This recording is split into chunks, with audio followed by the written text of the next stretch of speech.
You ask Tiger to solve. This deals with linear equations with one unknown. The final result is x equals -15. Let's solve it step by step. Simplify the expression. Expand the parentheses. Simplify the arithmetic. Expand the parentheses. Group like terms. Simplify the arithmetic.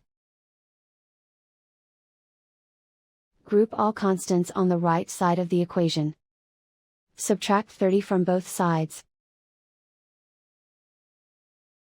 Simplify the arithmetic.